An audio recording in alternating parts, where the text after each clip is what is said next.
Hi guys, so this is going to be another Pride revision video. So this is just going to be a quick guide where we're going to look up the context of Pride, conventions of magazines, media language, representation. So it's going to be another quick, hopefully 7-minute video to keep going.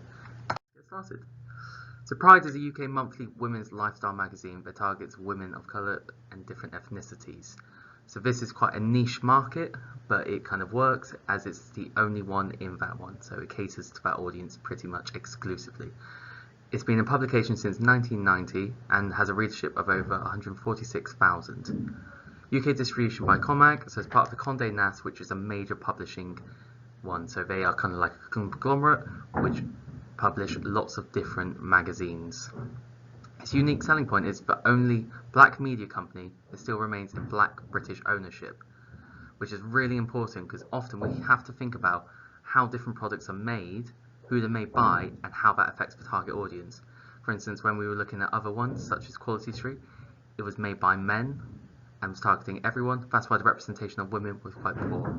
Whereas this one, it's remained in black British ownership, therefore it is positive. So quite a lot of writing, I'm afraid, and notes, but just listen in, thank you. In the 1950s and 60s, women magazines moved away from articles about homemaking and more towards fashion and beauty. Now, the reason for this, as well as one of the interests, is that it made it easier for selling ad space. So advertisement is one major way that magazines get more funding. So obviously they have the price of the sell, but then also the magazine. The other good thing about it is it's a trapped market. So when you think that people buying the magazine are interested in beauty and makeup, that means that when beauty and makeup companies want to sell their product, they can, knowing that the target audience are already interested. Around the time of the Civil Rights Movement in the 1960s, Black Pride was a response to dominant white cultures and encouraged black people to celebrate black culture. So the significance of the magazine being called Pride has connotations to that, and it's instantly kind of giving off that impression. That's what makes this such an important magazine. In addition, one of the cover lines is about FGM, female genital mutilation, which is a practice conducted in a lot of African countries. It's often to remove women's sexual rights of freedom, and it's illegal in the UK. So the fact that it's got this is showing that this magazine is kind of empowering, but also empowering the issues surrounded by kind of black communities in the UK. So Pride, we're going to get into a bit of the kind of title. So it's got connotations with the Black Lives Matter movement, and it's empowering. So the fact that Naomi Harris is in front of the masthead has connotations of her power and importance. This can definitely be suggested as well with her the mise-en-scène of her body language. She's very upright, she's very proud, she's got a powerful pose. She's using direct gaze, which is always very kind of, we associate with power. In addition to this, she's centrally framed. Now, a lot of these ones, centrally framed is really important, and this is to do with layout and design. So the colour palette being red as well has connotations of pride. It's a very strong colour.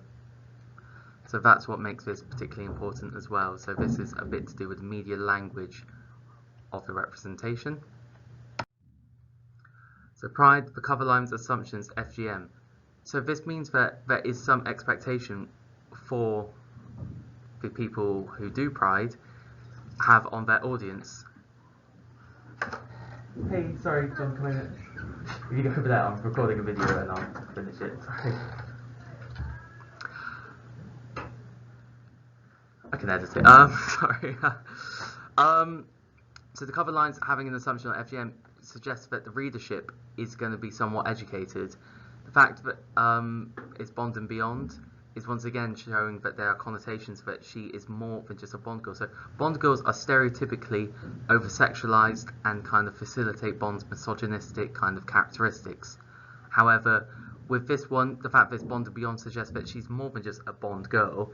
She is a powerful, strong, independent woman. And then it also has conventional features of a magazine with the Enigma codes. So cover lines, objectify sexualized black women's bodies examined. How far would you go to be beautiful? 7 ways to heat up those winter nights. It's got a good balance of enigma codes and entertaining reads, as well as important issues. So that is what a little video on Pride. If you have any questions, please leave them. Thank you.